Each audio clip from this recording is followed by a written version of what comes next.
자, 이렇게 선고만 남겨둔 상황입니다. 이제 4월 4일 오전 11시부터 시작되는 이 심판 선고. 그렇다면 11시에 시작되는 선고 이후에 언제쯤, 몇 시 몇 분쯤 우리는 결과를 알 수 있을까요? 역대 대통령들의 탄핵 심판 선고 때를 되돌아보면 선고문 낭독에도 일정한 순서가 있는 것으로 확인이 됐습니다.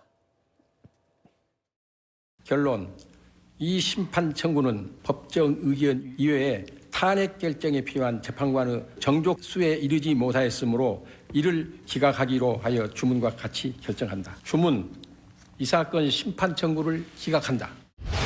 결국 피청구인의 위헌 위법 행위는 국민의 신임을 배반한 것으로 헌법 수호의 관점에서 용납될 수 없는 중대한 법 위배 행위라고 보아야 합니다. 이에 재판관 전원의 일치된 의견으로 주문을 선고합니다. 주문, 피청구인 대통령 박근혜를 파면한다. 자, 그러니까 평결문을 읽을 때 어떤 식으로 읽어 내려가느냐에 따라서 결과를 맨 앞에 알 수도 있고 맨 뒤에 알 수도 있고 뭐 이렇다면서요.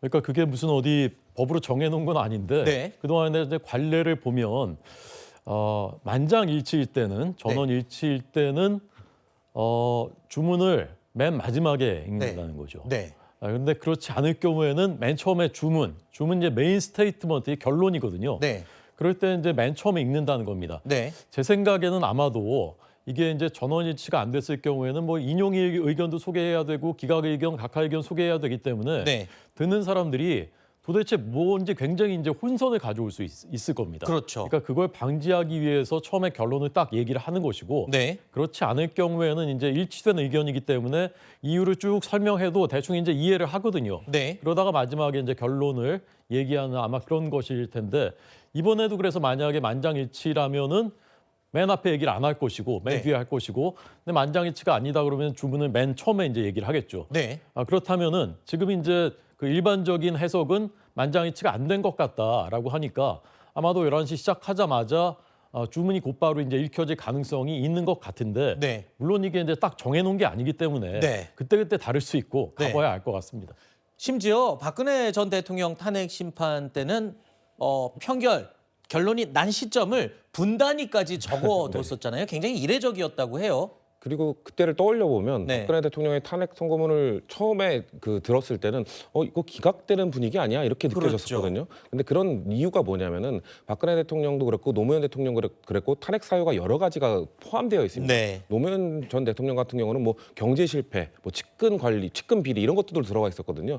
박근혜 대통령 뭐 역시 마찬가지입니다. 뭐 세월호 참사에 대한 책임 뭐 이런 것들도 다양하게 담겨 있었기 때문에 대부분의 것들은 다 기각이 됐거든요. 그렇기 때문에 결정적 사유, 뭐 국정농단 이거에 대해서 인용을 한다. 이것은 헌법 소의 의지가 없다라는 판결을 내리면서 네. 다른 기각 사유들을 설명하다 보니까 전체적인 느낌이 이거는 기각되는 거 아니야라는 느낌이 들었던 건데 저는 윤석열 대통령의 선거문은 다를 거라고 봅니다. 왜냐하면 여기서 주요 쟁점으로 다뤘던 그 5가지에 대해서 대부분이 저는 헌법과 법률의 위반 인정 여부가 되게 높게 가능성을 예측하고 있기 때문에 네. 아마도 전체적으로 인용 느낌이 나는 선거문을 쭉 읽은 다음에 마지막에 저는 만장일치 판결을 내리지 않을까 저는 개인적으로 그렇게 예측하고 있습니다. 네, 우리가 지금 이야기를 나눈 것도 사실은 의미가 없습니다. 4월 4일 날 실제 헌법재판소의 선고 내용을 보기 전까지는 모든 게 추측이고 개인적인 의견을 전제로 얘기를 하는 것일 뿐입니다. 자, 이번 헌법재판소는 이번 선고를 생중계하도록 허용했죠. 그리고 또 일반인 방청도 허용했습니다.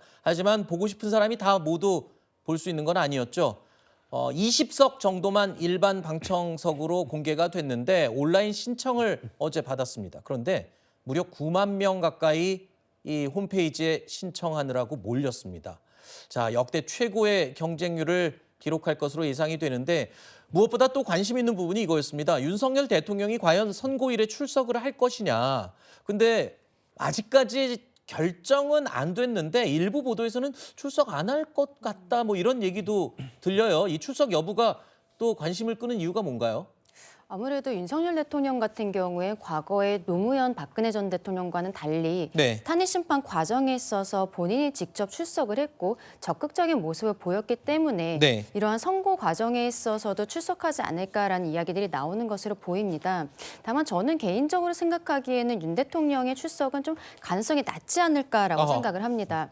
지금 탄핵 심판 결정이 나오는 당일에는 경찰에서 가포 비상 명령을 내린다고 하거든요. 인근의 학교도 휴교를 할 만큼 그리고 기동대가 2만 명이 투입될 만큼 안전관리에 최우선을 두어야 되는 상황인데 만약에 윤석열 대통령이 출석을 하게 된다면 생방송으로 대통령의 표정이라든지 이런 것들이 다 노출이 되는 상황이 됩니다. 그러면은 이제 길에 나와 있는 집회에 나와 계신 분들께서 감정적인 동요가 굉장히 커질 수 있는 부분들이 있거든요. 네. 그런 것들이 안전사고로 이어질 수 있는 부분들이 있어서 저는 그러한 점들을 좀 참작을 해서 대통령 측에서 불출석하게 되지 않을까라고 생각합니다. 네. 선고일을 앞두고 헌법재판소 앞에는 벌써부터 긴장감이 최고조에 달하고 있습니다. 한덕수 대통령 권한대행은 선고 당일 만일에 있을 수도 있는 이 폭력 사태에 대해서는 무관용의 원칙을 천명했습니다.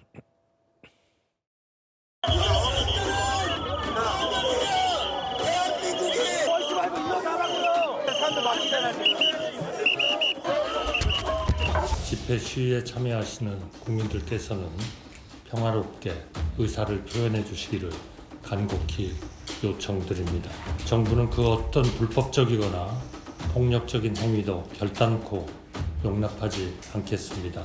시설 파괴, 폭행, 강화 등 공권력에 도전하고 공동체를 파괴하는 행위에 대해서는 현행범 체포 원칙과 무관용 원칙으로 반드시 책임을 묻겠습니다.